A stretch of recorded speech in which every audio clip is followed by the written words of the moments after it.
Alright folks, just back with another quick homebrew review, and this one is a little dear to my heart because this is the first thing I ever made, believe it or not.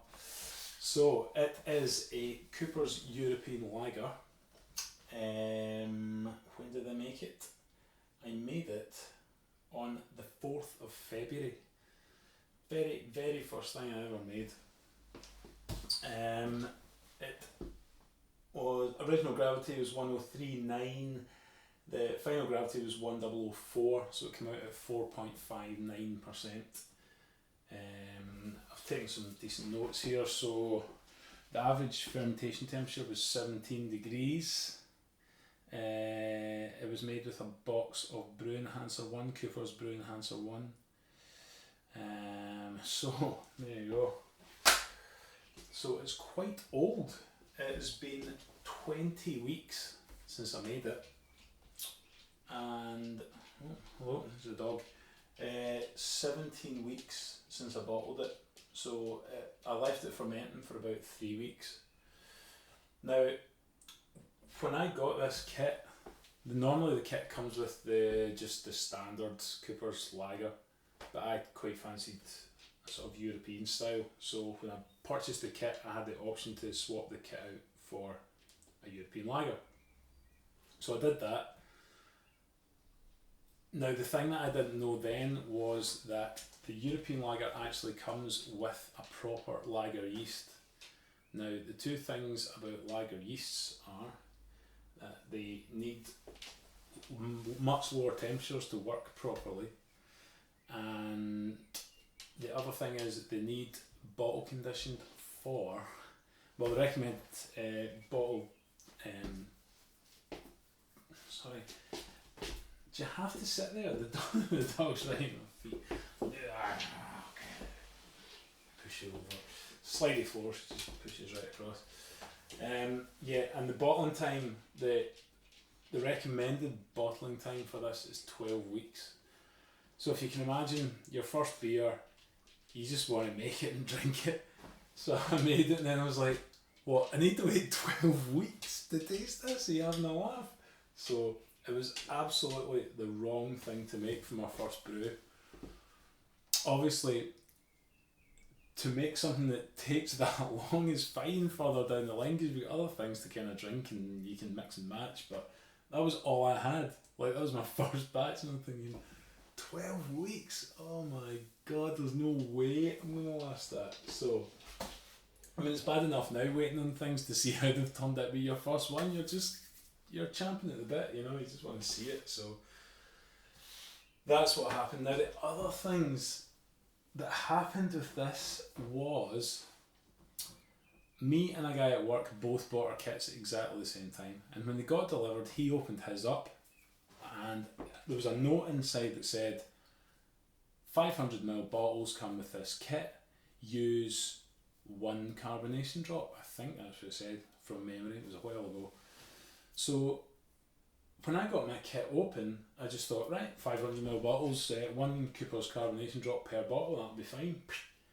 Popped them in, and then when I actually went to taste it, the first time I tasted it was on the 4th of March, and it was totally flat. And I'm thinking, wait a minute, I mean, is this beer making malarkey just harder than I thought? Have I just made an arse of this or something? I couldn't really figure it out. So the other guy in work had used 1.5 carbonation drops and his seemed to be fine.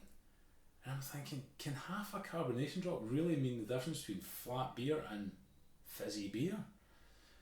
So the mystery continued a little bit further on, and then eventually he came to mine and I went to his or whatever, I can't really remember, but he came here, he pulls his bottle out and sticks it next to mine, and I'm like, wait a minute, my bottles are not the same size as yours, definitely not. Now, I don't know if any of you guys have seen these bottles before, but his are like your standard, almost look like a sort of 330ml bottle kind of size, but they are, I think they're 500s. But that, and then I never really twigged, but when I was pouring it in a pint glass, there was quite a bit left. Now, I think these bottles are about somewhere between 740 and 800 ml. So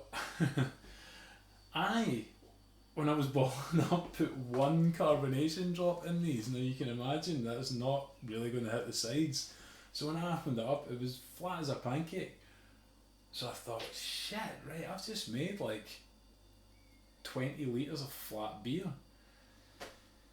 So I thought, saw that there must still be yeast in the bottles. So I thought, I'm just going to open all the bottles back up. So I opened them up, chucked in another carbonation drop, closed them up and thought, well, it's flat anyway. What's the worst that can happen? If there's not enough yeast in there, they're going to be sweet. So that they're a bit shite anyway, so it doesn't really matter.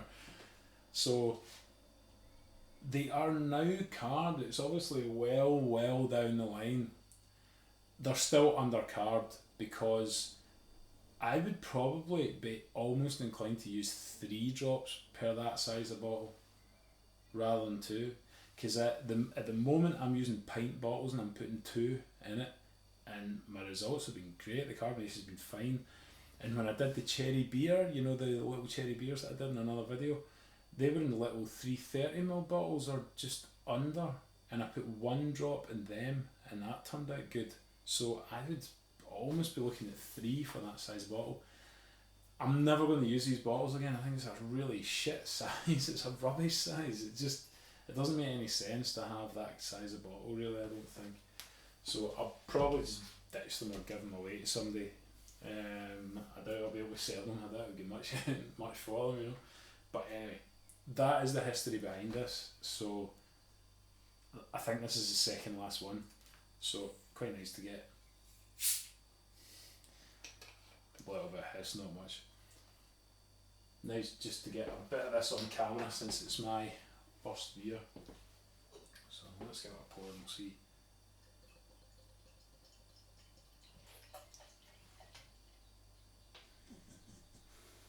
Now I think I've done quite well to keep any bottles of this that long. I mean, I have been brewing other things in between, you know, so, but still, I know that there's people that can't keep their beers for very long, but you know, that's 20 weeks. Now, look at the amount that's left. That's a pint glass, and there's still all that left. So it's mental. But you know, look at that. That is nice, man. There's nothing wrong with that. I mean, it's a nucleated glass, so it's getting a little bit agitated, but the head's great, man. The super good, and the head retention's not bad either. But when you taste it, it does taste undercarved.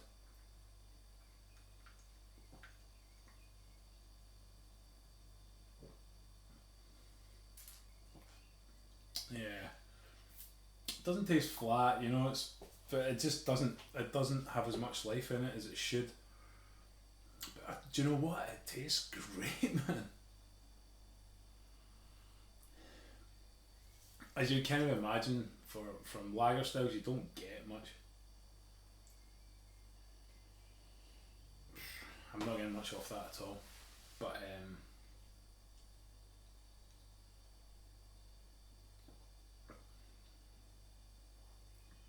if that was properly carbonated, I'd be struggling to fault that. It really is so good. Definitely, you can taste the hops. Slightly bitter, as that kind of style should be, but you can really taste the malt in it as well. And I just made that kit straight. There was no additions or anything like that, because I didn't have a clue what I was doing at that point. I was just like really paranoid that I was doing things wrong. I was going to get infections and all that, so I was just like doing all that kind of stuff. But I mean, that it is a frosted glass. What I'll do is I'll get a little torch off my phone behind that, just so you can see how it looks.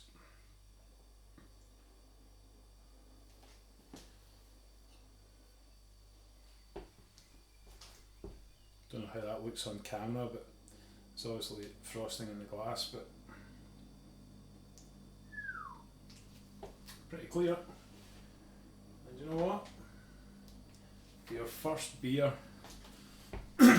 it's not bad, is it? I mean, that has got to inspire anyone that is thinking about starting to make beer.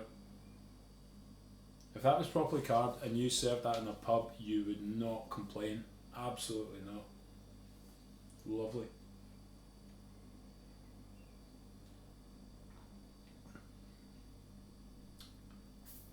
Mouthfeel as well, it's just great. It's pretty faultless, to be honest. So there you go. I wanted to share that with you because it's just close to my heart. But there you go. So, I've got other things on the go, but I'm not going to explain them in this video, so I shall catch you later. Bye.